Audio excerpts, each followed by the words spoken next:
We start with the four great bodhisattva vows.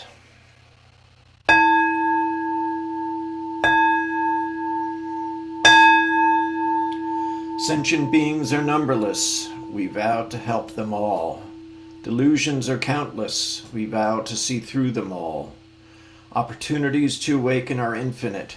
We vow to embrace them all. The Buddha way is endless. We vow to embody it. And we will begin with our 15 minutes of seated meditation.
We'll chant the Gatha on opening the sutras. This Dharma, incomparably profound and minutely subtle, is rarely encountered even in hundreds of thousands of millions of ages. Now we see it, hear it, hold and maintain it. May we completely realize the true mind of all Buddhas.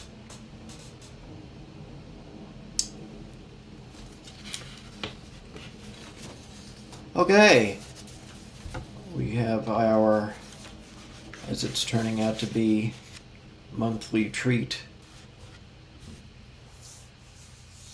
So let's all turn our cameras on and our microphones off, except for the one who's giving us the talk tonight, Robert Coho Epstein.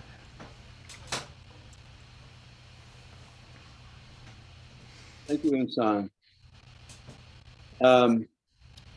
So I went through a period when I didn't really enjoy sitting with groups. I used to feel like the solitude and sort of being on my own timing and my own rhythm was kind of essential to my sitting practice. And I like to follow my own pace and use my own timings. And during that rather longish period, I found a group distracting. I really looked forward to what I considered the refuge of my solitary practice. And I'll talk about the solitary aspect of this a little bit, and then there's a switch in the story after that. So this is not necessarily a bad way to sit, and there's a tradition for it. And in fact, is the way of sitting of the Chinese hermit monks, among others, who were beautifully documented in recent times in the 2005 documentary Amongst White Clouds, which I recommend highly. It's a lot of fun. I really enjoyed one of the stories in that film. One monk had his mountain hut destroyed. I don't remember what the cause was, but he was temporarily living with another monk in his hut while they worked during the day building a new hut for him. And the interviewer innocently asked them something to the effect of, hey, you guys are friends. You know, you're both doing the same kind of solitary meditation practice.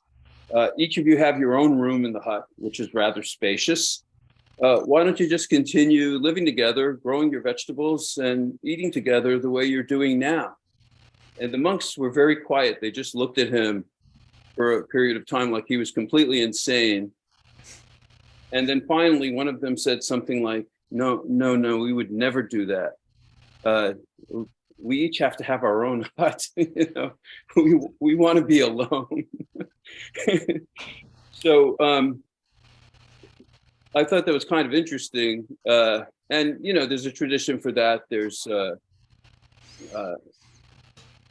know, the famous poem of Ryokan where he says, sitting by myself with 2 bags of rice and my legs stretched out in my hut, you know, listening to the rain on the roof, I'm perfectly content. So they're part of that tradition. So I thought this was pretty hysterical, but also wonderful in its own way. So many people these days in our world, and it's kind of an issue that's come to the fore with the current generations, suffer from loneliness and don't feel complete unless they're in fairly constant relationship with other people. And that's very understandable. It's built into our species and is even true of animals, except for perhaps the occasional lone wolf, as it's probably rightly called in the lone wolf saying. Babies who are not touched or interacted with an adequate amount don't develop well. And so for the ordinary person in their development and their social life, it's a necessity to have a decent amount of contact. Yet there are always some people who are hermit types and really enjoy being by themselves. And And of course, it depends a lot on whether you enjoy being alone or not. It's a very different experience to be alone if you don't feel particularly lonely. And if you're very lonely when you're alone, it can be torturesome and even wreak psychological damage, as it's doing to a lot of people these days, who are, very involved with social media. Even though they have contact, they miss having a real interaction with people. But on the other hand, introverts have reported that they feel like they are constantly on when there are other people around, and it takes them an enormous amount of energy to keep interacting. While for extroverts, it may be the other way around and be more or less natural, as they may feel restless and not know what to do with themselves when they're by themselves. For the Chinese hermit monks, having someone else around all the time felt like an imposition on their practice and on their being, having the spaciousness that they required. And I guess that's why they're hermits. And they're probably natural introverts, or else they got that way through their training. And there's the extreme example of the great Tibetan teacher Milarepa, who took the ear-whispered teachings of his teacher Marpa, who I guess was also rather hermit-like, Marpa the librarian. So he spent a lot of time keeping company with his books. He took the ear-whispered teachings with him into the mountains after being instructed by Marpa, and sat in solitary meditation for 30 years, while reportedly eating nothing but nettle soup. When he completed his rather long meditation period, he went around the mountains preaching the Dharma. His long isolation didn't seem to hurt him at all. As one of the Chinese hermit monks put it, if you've been trained and know what you're doing, this is the most wonderful place in the world to be. And I'm paraphrasing. But if you were to come up here without knowing what you're doing, it would be a living hell. So that's quite a bit different depending on what your orientation to. And it also reminds me of to just take a little political example for a moment. And I forget which of the Latin American countries this is, which is bad on my part. But there was a great journalist, I think it might have been Colombia, but I could be wrong, whose name was Timmerman. His last name was Timmerman. And during the disappearances, I think, I forget the decade too, which shows how old I am.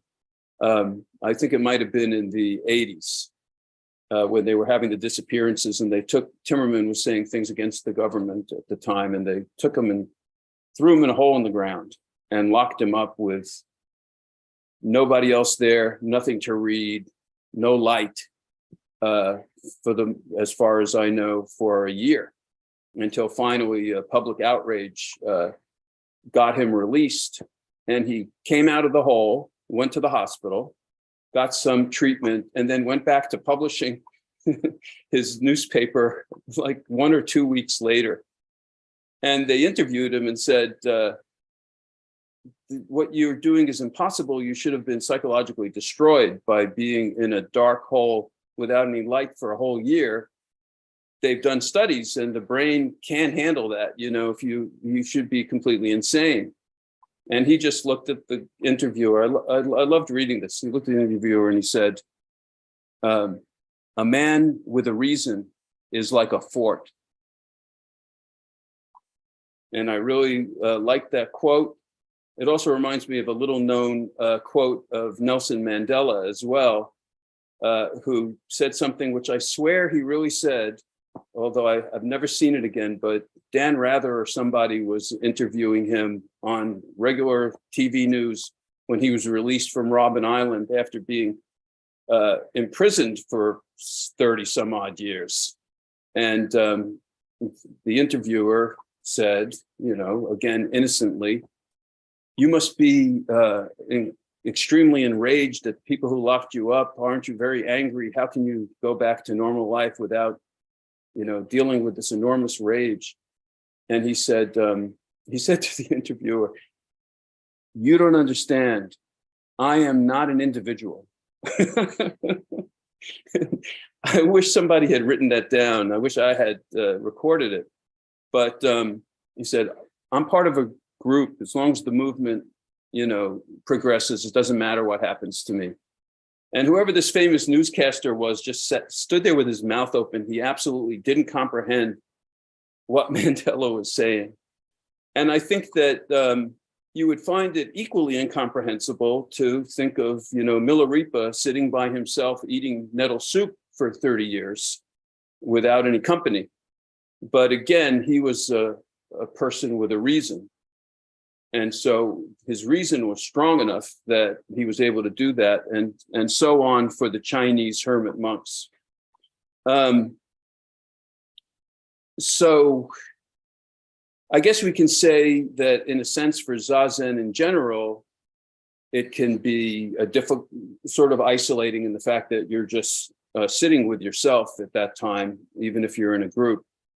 And for beginners, they often get restless after a minute or two and don't know what to do with themselves. And I've known at least a few people who have tried to meditate and then had to get up and leave because they couldn't tolerate sitting still in their own space for that long. Yet for those who have a predilection for it, sitting for a longer period of time can be a very satisfying experience. Well, something happened to me a little while back, and my penchant for solitary sitting kind of reversed very unexpectedly. I started not being able to sit alone quite as well. And all of a sudden my schedule was an issue and I wasn't sure when to sit or, this, that, and the other thing. It just seemed like it wasn't what it used to be. And all of a sudden, at the same time, I had become more involved with a couple of groups. And so the groups were very helpful to me. And I enjoyed the camaraderie and I enjoyed sitting with other people. And it's really like my energy took a turn to a different direction. And while I've been able to sit in person on some retreats, during this period of time, the groups I'm involved with these days are not local. And so I sit pretty much in a situation like we're in here, participating in this group and one or two others online. I look forward to it when I get a chance to go on retreat and sit with others in person. And I also still enjoy it when I do actually sit by myself. But these online meetings have become my weekly kind of modus operandi, where I know I have a couple of times during the week where I'll be meeting with other people to sit. Sitting with others, even online, has become very satisfying, and I look forward to seeing the others who attend. And we managed to develop a real sense of friendship through our online encounters and group discussions. And so you could say, in addition to it being a kind of a mutual endeavor and having that feeling of friendship and whatnot, that I've been able to lean on these groups, the fact that they're there and that they're all engaged in sitting and talking about Dharma subjects. It's given me a support for my practice. And it's helped me to keep my practice going on a regular basis. Even when I was sitting alone, I would think about the Zen masters and the tradition and feel like I was part of a group endeavor that stretched backwards and forward through history and out in the 10 directions, as we say, to the various people in groups who were sitting with me, so to speak. I appreciated the Zen schools and the stories of the masters, which I read with great interest, like they were comic books. I used to eat up the Blue Cliff Record and just read them really for fun. And I would show them to other people and they'd say, huh? So, some people relate to those stories and some people don't. What do you mean you came back following the falling flowers? What does that mean? So, and then when I needed them, the groups of practitioners were there in the present and offering mutual support. that entire network of practitioners who sit together or on their own, whether they're up in the mountains or together in groups, following the tradition of practice, compose what is called the Sangha in Buddhism. I'm a lay practitioner, so I don't live with others in a monastery who are practicing, but we're all part of this larger network. And I think we all feel that. And if we don't feel it sometimes, we can think about that and reach out to the understanding that other people are in this with us and that we're in it together. We're all part of the Sangha, the overall group of Zen practitioners, whether we're alone at the moment or together. And one of the groups I sit with never even see each other or hear each other, but they know each other is there. They just sit together at the same time every day and check in on a group chat. So they say, here, and they go and sit by themselves. Knowing that they're meeting at that time has sometimes supported me in sitting as well. If I know there are other people sitting and that they're sitting together, I can sit with them too. And I'm also reminded of Da Hui, the Chinese master who taught a number of distant students in their practice of Huadu meditation through letters that were carried back and forth over the mountains in ancient China from one distant Chinese town to the other. When you read these letters, it's like hearing an intimate dokusan. It's like they're together talking about practice, going back and forth, a meeting of teacher and student. And these students were able to progress possibly without ever seeing the teacher in person. And they didn't have the internet, no Zoom. But they were able to do that through letters. So the Sangha has existed in many forms with teachers and students coming together in a variety of ways over the centuries. Da Hui's way of communicating with students by letter is not all that different than what we do today if we exchange emails or sit together online and see each other in little boxes. Whether I'm alone or with a group, I know that I'm part of the larger Zen community, and that gives me support. When we take refuge or read the refuge statements, it can seem kind of abstract. I take refuge in the Buddha, the Dharma, and the Sangha. It's almost like a saying. But the Sangha is a living body. And when I think of it in terms of the presence of the groups I sit with and of the traditions of the schools over the centuries who have carried on the practice that I do today, I can see that I'm truly taking refuge in the Sangha, truly taking refuge. I'm leaning on the groups of practitioners around me and offering them support as well by my presence. Taking refuge in the Sangha can be a living, breathing thing that supports our practice rather than an abstract statement that we say from time to time.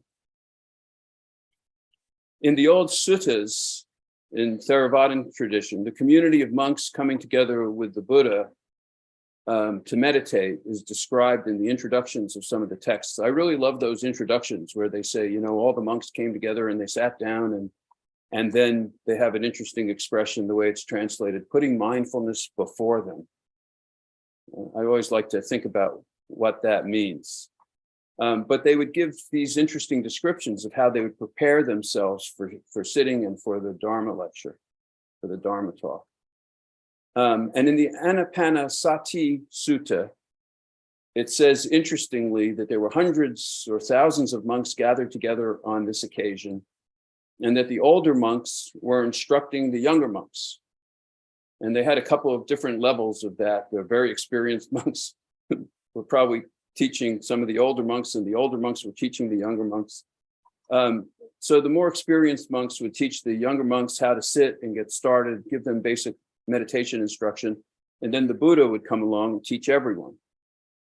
And it occurred to me that when a younger monk gets instructions from the older monk who has been instructed by the Buddha, that this is a very concrete application of taking refuge in the Buddha.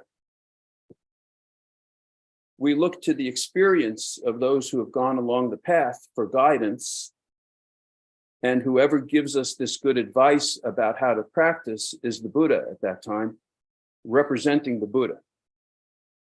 And when we are supported by their friendship and their teaching, as well as their example, we're taking refuge in the Buddha in a very real way. The historical Buddha is not around anymore, but the teaching has been passed down from teacher to teacher. And all the teachers were students at one time, including the Buddha, who was the student of a number of different interesting teachers before he graduated. So when we receive good instruction and apply it to our practice so that we can develop our practice, that's taking refuge in the Dharma. And these abstract statements come to life and can be taken and applied to our practice. And so to my mind, all of these come together when we sit and take a break from what I think everybody can agree at this point is the ongoing insanity of life, and take a deep breath and take refuge in sitting zazen. The Buddha, the Dharma, and the Sangha are all present and supporting us when we sit and breathe. And of course, we can take this out into life too, which would be another interesting subject for another Dharma talk.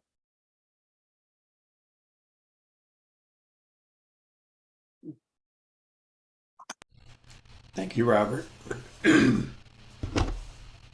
Sitting in person, sitting in a group online, sitting in a hermitage, wherever it might be, we're all doing it for the sake of all sentient beings. So, good for us. Okay, so back to another 15-minute period of seated meditation.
We'll chant the Heart Sutra.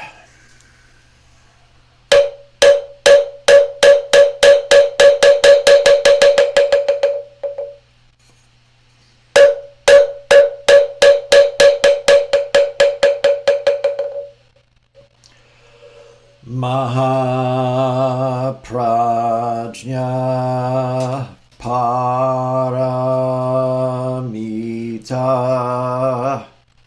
Hridaya Sutra Avalokiteshvara Bodhisattva, when practicing deeply the Prajna Paramita, perceives all five skandhas are empty and is safe from all suffering and distress. Shariputra, form does not differ from emptiness. Emptiness does not differ from form. That which is form is emptiness. That which is emptiness, form. The same is true of feelings, perceptions, impulses, consciousness. Shariputra, all dharmas are marked with emptiness. They do not appear or disappear, are not tainted or pure, do not increase or decrease. Therefore in emptiness, no form, no feelings, perceptions, impulses, consciousness, no eyes, no ears, no nose, no tongue, no body, no mind, no color, no sound, no smell, no taste, no touch, no object of mind, no realm of eyes, and so forth, until no realm of mind consciousness, no ignorance, and also no extinction of it, and so forth, until no old age and death, and also no extinction of them, no suffering, no origination, no stopping, no path, no cognition, also no attainment, with nothing to attain. The Bodhisattva depends on Prajna Paramita, and the mind is no hindrance. Without any hindrance, no fears exist.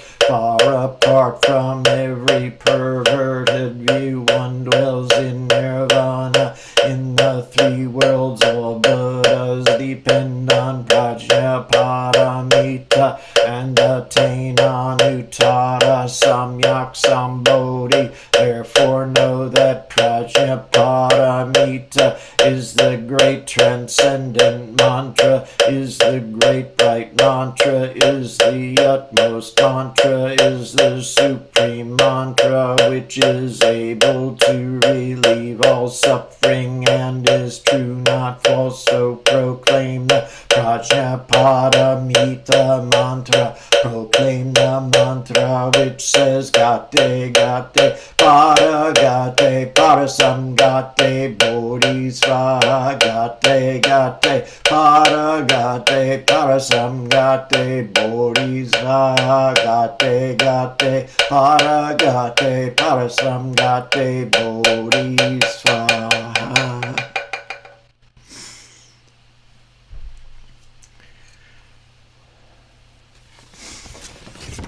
And we have come to the time where we dedicate merit. And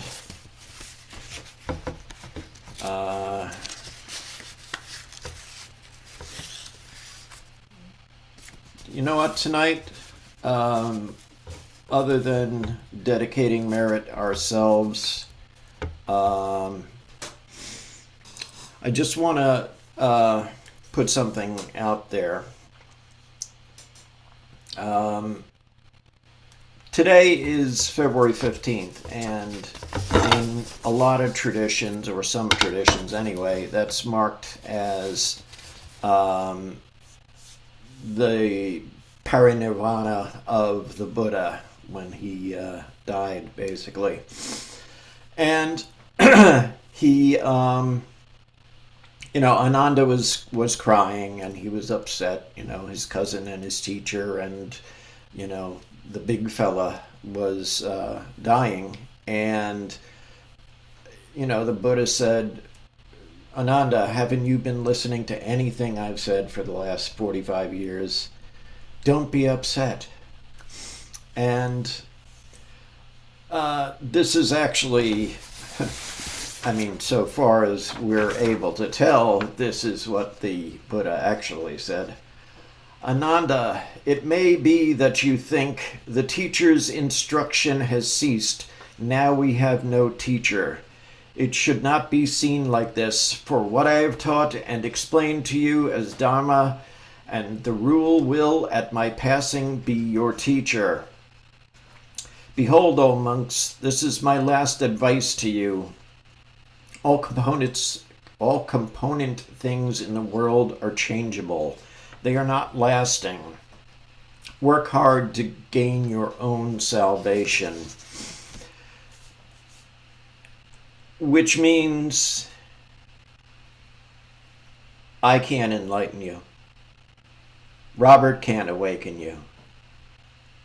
Sung San can't awaken you. Bodhidharma can't awaken you. Huineng can't awaken you. You have to awaken yourself. And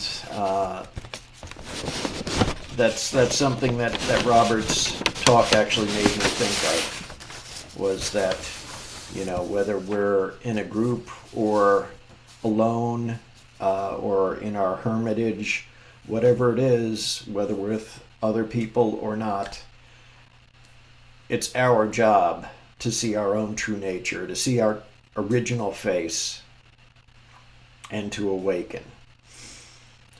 So let's recite our faith in practice vow.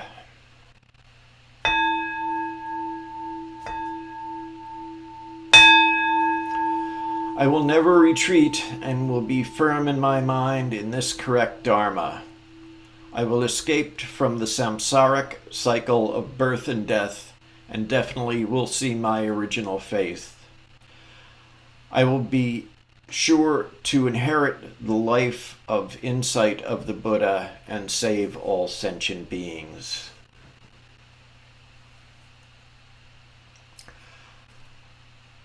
Hengdal, would you like to give us the gratitude gatha? Infinite realms of light and dark convey the Buddha mind. Birds and trees and stars and we ourselves come forth in perfect harmony. We practice and recite this for all beings, in grateful thanks to our many guides along the way.